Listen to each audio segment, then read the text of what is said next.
Hi, everyone. Welcome to our daily corrections for the Daily Language Review. We are on week 1, day 2. So your first task was to write the sentences correctly. So when you read these sentences, first read it totally to make sure it makes sense. And then after that, what you do is you look for punctuation errors, spelling errors, errors in capitalization, commas, that sort of thing. So number 1 says, I was planned to see the dentist for a checkup on Monday, October 18th. Now, the first thing that should pop out to you is was planned. So this should be, I was planning to see the dentist for a checkup on Monday, October 18th. Now, we talked about how commas need to be in between the day of the week and the month. So you need a comma in between, whoops, that's a text box, in between Monday and then October 18th. It is fine the way it is. You can put the TH there if you want to, but you don't have to. So let's take a look at this. I was planning to see the dentist. Now, dentist is just a common noun. It's a job like teacher or custodian or principal. So dentist does not need a capital letter. So this should be a lowercase d. If you had your dentist's name there, I was planning to see Dr. Rufus for a checkup on Monday, October 18th, you would capitalize Dr. and Rufus. But in this case, you are just, it's just a lowercase d.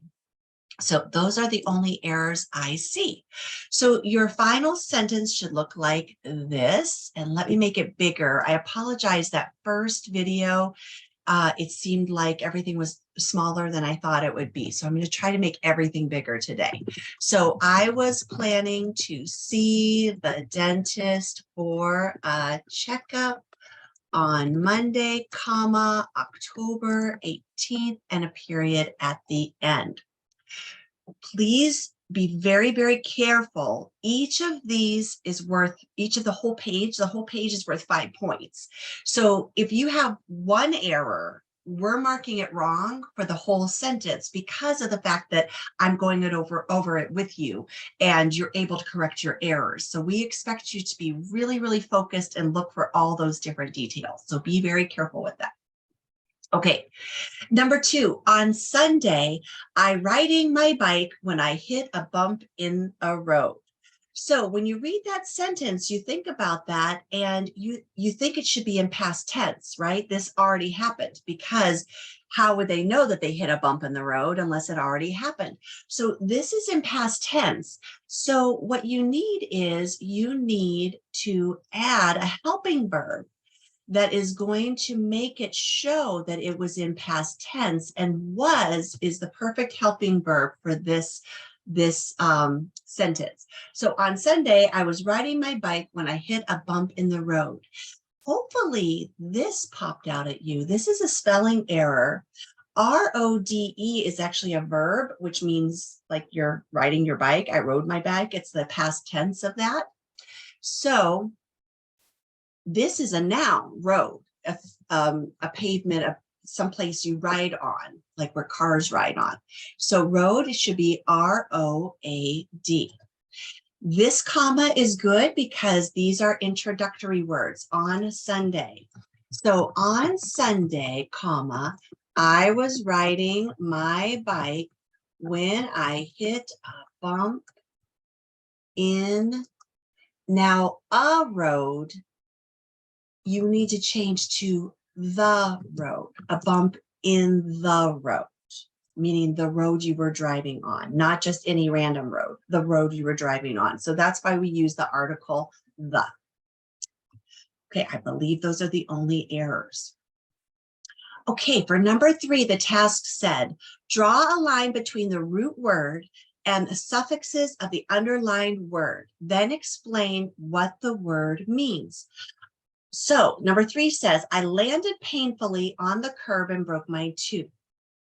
Painfully is the word that's underlined. Now, a root word is the part of that word that has the meaning attached to it. So if you look at that, painfully, the root word is pain, meaning you're feeling an ache or you hurt somewhere. And then the suffixes are endings.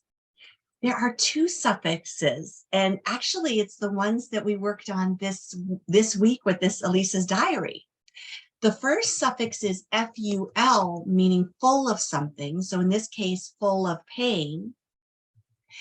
Ly turns it into an adverb, and it means in a certain way. So painfully means in a way that is full of pain. So our directions were to draw a line between the root word and the suffixes of the underlined word. So we can draw a line between pain. Oh, let me see. There we go. Pain and F-U-L-L-Y. Painfully. Okay. And then if you even want to divide the second suffix, I'm okay with that as well. Now we have to describe what this word means. So we could use the suffixes to help us. So ly means in a certain way. So we would say in a way, and ful that means full. That is full of pain. So those suffixes really help you to determine meaning and will help you as we get into harder and harder words. Okay. Ooh, this is a tough one. Number 4, we're supposed to add punctuation to the sentence. This is something that most students struggle on, is when you're writing a story, how do you use those quotation marks that show that someone is talking? So the first thing you need is you need to put quotation marks around what they actually say. So number 4 says, ouch, that looks like it hurts, said Dr. Woolery. So what does Dr. Woolery say? Ouch, that looks like it hurt. So you need quotation marks on the outside of ouch and on the outside of hurt. Okay. The next thing you need is after ouch. That's a powerful word. That's something that they say with feeling. So you should have put an exclamation mark there. Ouch, that looks like it hurt. Now, you might think that you put a period after hurt because normally that is the end of the sentence. Yes, however, we're going on to tell the readers who said that. Dr. Woolery said it. So you're actually going to put a comma after the T, but before the quotation marks. So the rule is that any punctuation that goes along with what somebody says comes before the end quotation marks. So the final sentence should look like this. Quotation marks, ouch, exclamation point. That looks like it hurt, comma, quotation marks, space, said Dr. Woolery. Okay, excellent. If you have any further questions, you can ask your ELA teacher. Great work today, and I will see you on our next daily language review. Bye for now.